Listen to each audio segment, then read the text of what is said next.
The neighborhood had always been peaceful, a quiet retreat where everyone mostly kept to themselves. It wasn't the kind of place where people worried about the height of their hedges or the shade of their shutters. Well, almost everyone for years, I had enjoyed my little slice of heaven, my lakefront property. That wasn't part of the HOA. That was the best part. No rules, no arbitrary fines, no one dictating what I could or couldn't do, just me, the water, and an occasional family of ducks that, to my knowledge, also weren't members. Then there was Karen. Karen, the self-proclaimed queen of the cul-de-sac, had a presence as commanding as it was unnecessary. She strutted around the neighborhood with a clipboard in hand, a permanent scowl, and the kind of attitude that made even the most patient neighbors sigh and pull their curtains shut when they saw her coming. Her power, HOA board member, her mission to enforce rules, whether they were real or completely made up. It started with little things. One morning, I stepped outside to find her standing at the edge of my property, hands on her hips, scrutinizing my mailbox like it had personally offended her. "This is non-compliant," she declared. I blinked. "Non-compliant with what?" He didn't hesitate. "The HOA guidelines." I leaned against my fence. "Karen, I'm not part of the HPA." "A long one." She narrowed her eyes. "Like I just told her, I wasn't part of the human race. That can't be right." I shook it as Karen's jaw tightened. "Your property is in this neighborhood, and that means you should want to be part of the HOA." I laughed, not because it was funny. Well, it was a little funny, but because I couldn't believe she was serious. "Yeah, I'll pass." Karen was undeterred. She sniffed, flipping a page on her clipboard. "We have a shared responsibility to maintain neighborhood standards. Your property affects everyone else's property values."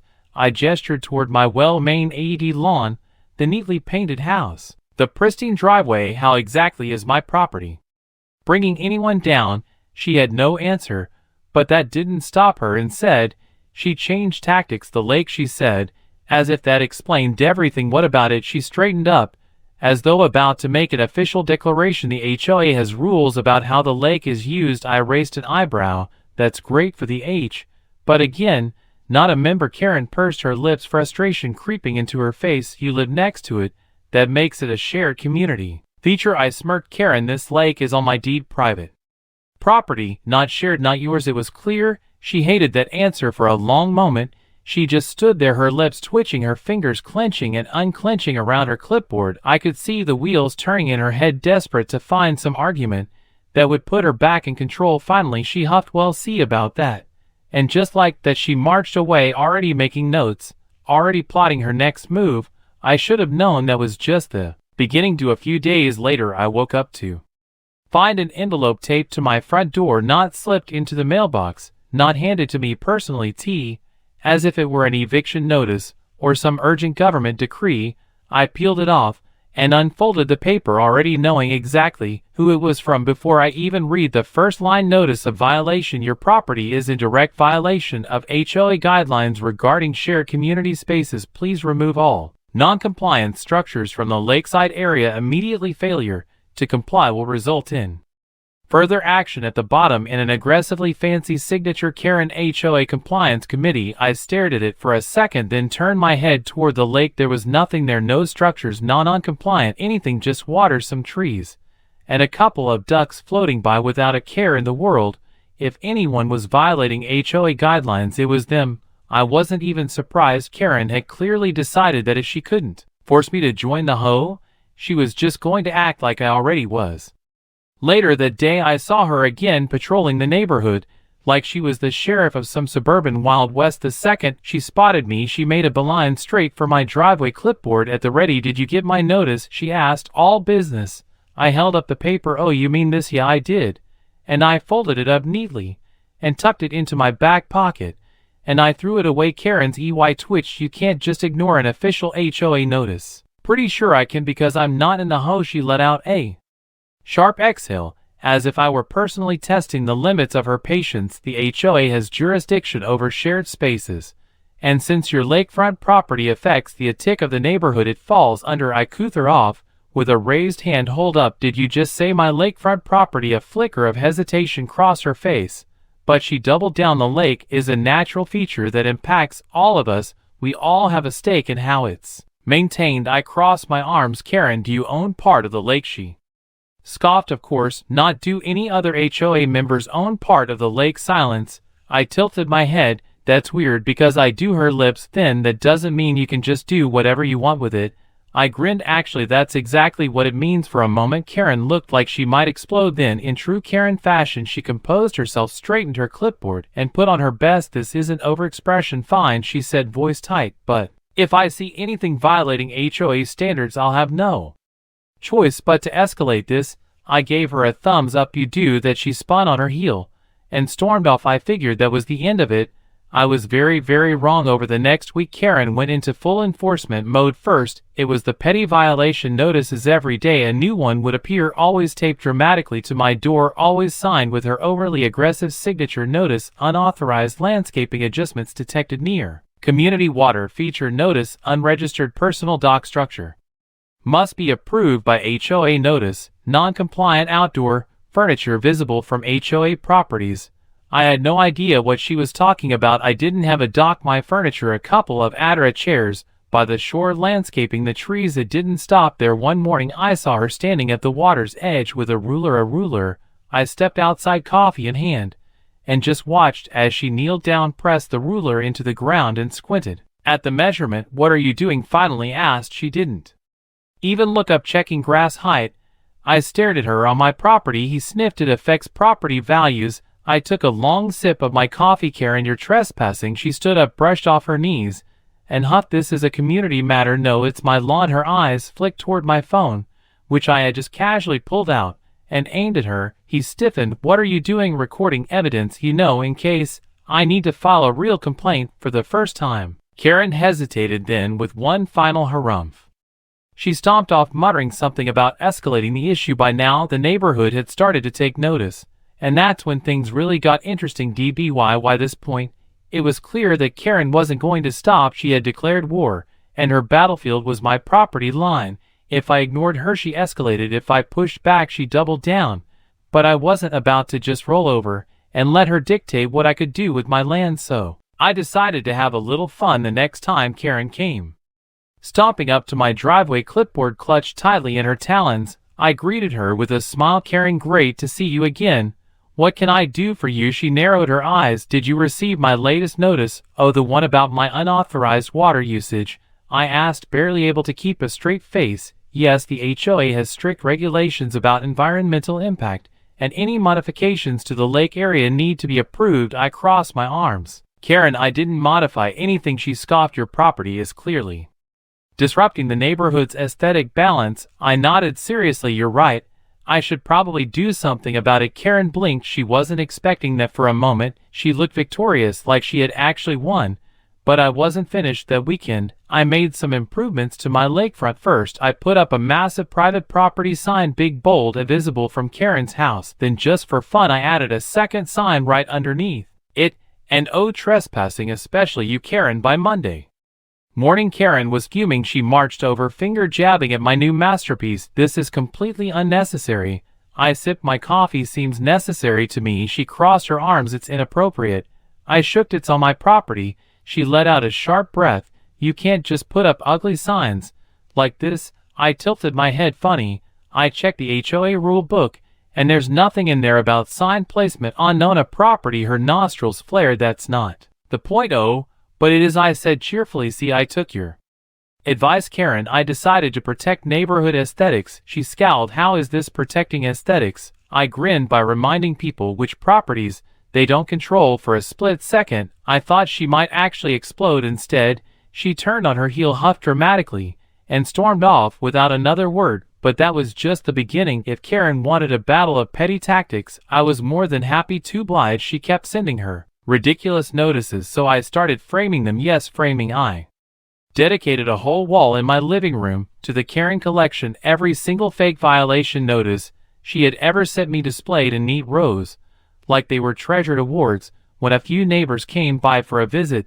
they noticed the wall. "Oh my God," one of them laughed. "Is this real?" I grinned. Every single one. Word spread. Soon neighbors were stopping by just to see my collection. Even the ones who liked Karen couldn't help but chuckle. Naturally, it didn't take long for Karen to find out, And when she did, she was not pleased. Your official HOA communication, she shrieked, waving her clipboard like a medieval scepter. I shrugged. I'm preserving them for historical purposes. She turned red. This is harassment, Karen. You taped these to my door multiple times. I'm just appreciating your dedication, he sputtered. That's not, you can't. Just, I folded my arms. Can't just what? Keep documentation, isn't that what you're doing for the first time? She had no response. Then there was the kayak incident one morning. I was enjoying my coffee when I noticed Karen standing by the lake again, hands on hips, glaring at the water like it had personally insulted her. I sighed. Here we go again.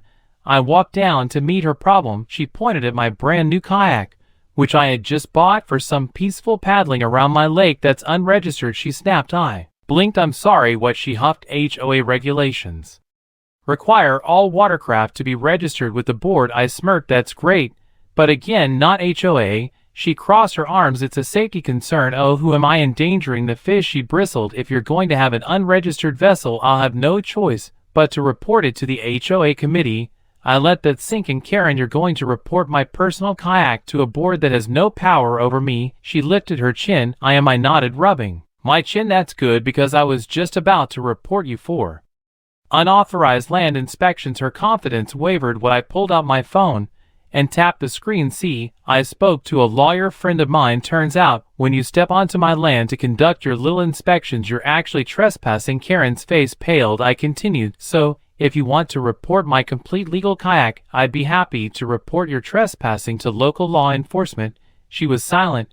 I smiled. Go ahead, Karen, file your report. She turned on her heel and stomped off without another word. The next day, I went king, and to my absolute delight, Karen watched the entire time from her porch, arms crossed, furious. Sweet, sweet victory. But the best was yet to come, because little did Karen know her reign of terror was about to crumble completely. Word spread fast. Karen had been a neighborhood menace for years, but now, she had a worthy opponent, someone who wasn't just ignoring her, but actively calling her out, and the neighbors loved it. It started with Tom from next door. He caught me one morning while I was watering my plants and leaned over the fence. So I heard, you made Karen malfunction again. I chuckled, which time he grinned. The kayak thing, absolute gold. She really thought she could regulate a boat that wasn't under HOA jurisdiction, I said, shaking my head. Tom laughed. I swear she's running out of things to complain about. Last week she left me a handwritten notice about my excessively loud wind chimes. I stared at him. Wind chimes? Yeah, apparently they disrupt the auditory harmony of the neighborhood. I blinked. Does she think she lives in a monastery? He sighed. I took them down for one day just to see if she'd stop. Then I caught her outside measuring my grass at 5 in the morning. I nearly dropped the hose. She measured your grass? He nodded, said I was half an inch over the approved height. I let out a low whistle. Wow, she's going for the full dictatorship. Tom smirked. Which is why we're all loving what you're doing. I raised an eyebrow. He leaned in conspiratorially. Oh, buddy, you have fans. Apparently my silent resistance had inspired the mask. Yes, that weekend a few more neighbors started showing up, casually mentioning their own Karen horror stories. Linda across the street admitted she had been fined for having Nona-approved garden gnomes. Dan, 2 houses down, confessed that Karen once measured his garbage cans to make sure they were the right size for the HOA's aesthetic standard. Even old Mr. Peterson, who had lived in the neighborhood since before the HOA was formed, muttered that woman tried to fine me for using unapproved sidewalk chalk when my grandkids were visiting. I was floored. Why does no one push back? I asked. Dan shrugged. We all just got used to it. Easier to comply than deal with the headache. I shook my head. That's exactly how she keeps winning. Tom smirked. Which is why we love watching you not comply. That gave me an idea. The next morning, I made a little addition to my yard, a single beautiful HOA-compliant garden gnome, except this wasn't just any garden gnome. This was a 6-foot-tall inflatable garden gnome wearing a tiny sign that said it approved, but probably not Karen approved. It was magnificent. By noon, Karen had seen it. By 12:05, she was marching up my driveway with this. That I took a sip of my lemonade. A garden gnome? See it? That is not regulation size. I shrugged. Funny. I checked the HOA handbook. No rules against inflatable decoration. She opened her mouth, closed it, opened it again. This is deliberately mocking the HOA. I grinned. No, it's just a festive lawn ornament, adds charm. Her hands clenched. I'll have to take this to the board. Oh, please do, I said, waving her off. By that evening at least 3 other houses had also put up inflatable garden gnomes. Karen lost her mind. The next HOA meeting was a disaster for her. She stormed in ranting about the gnome rebellion and how my lake property was undermining HOA values. But for the first time people weren't agreeing with her and said they were laughing. Dan, usually quiet, spoke up.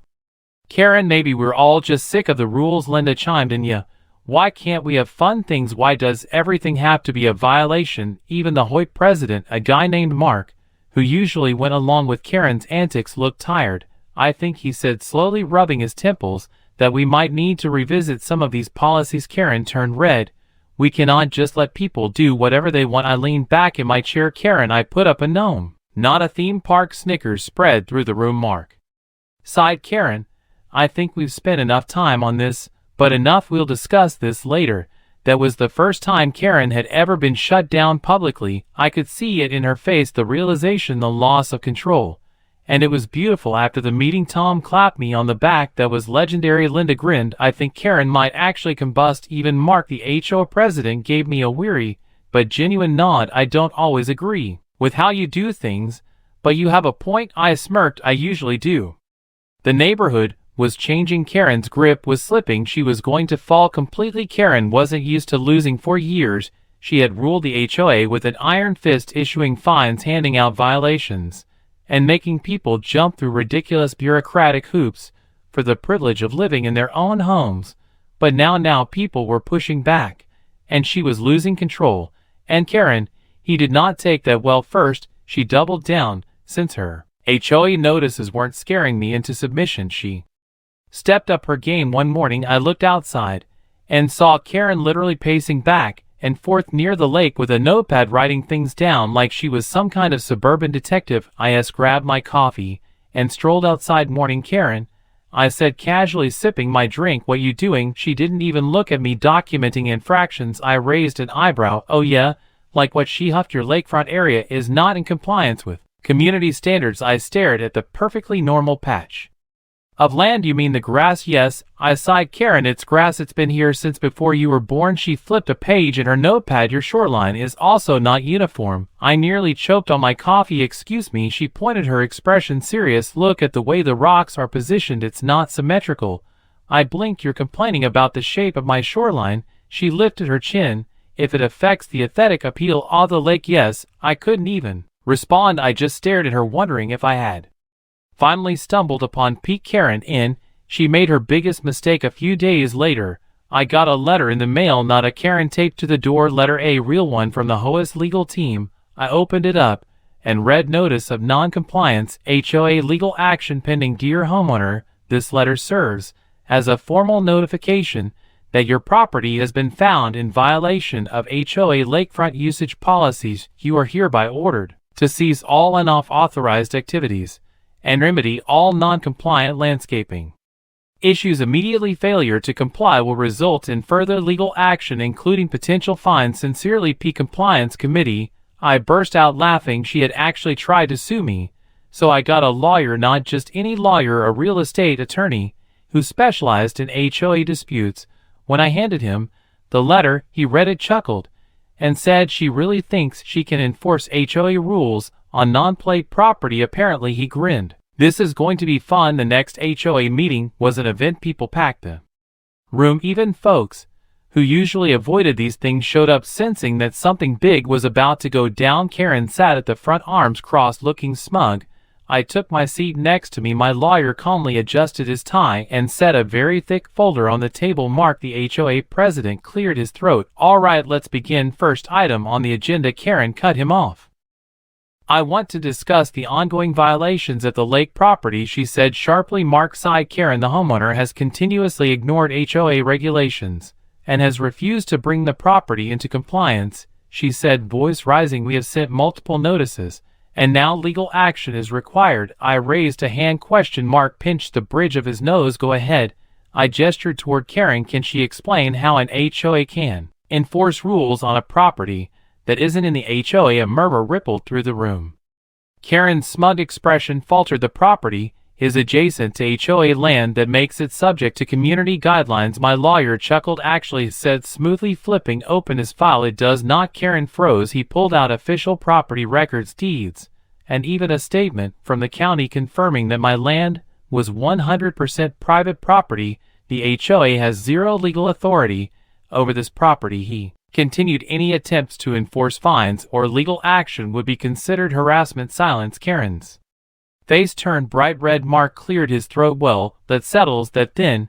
But I wasn't done. I leaned forward. Actually, I'd like to bring up a complaint of meow. Karen snapped her head toward me. I smiled. Karen has repeatedly trespassed on my property to inspect my short line, measure my grass, and even issue notices about my kayak. More murmurs from the room. I pulled out security footage on screen. Karen could be seen snooping around my yard, measuring things and taking photos. My lawyer handed Mark an official trespassing complaint. The homeowner formally requests that Karen be barred from stepping foot on his property, he said smoothly. Failure to comply will result in legal action. The look on Karen's face priceless. Karen tried to defend herself. She stammered, I was just ensuring I was following protocol.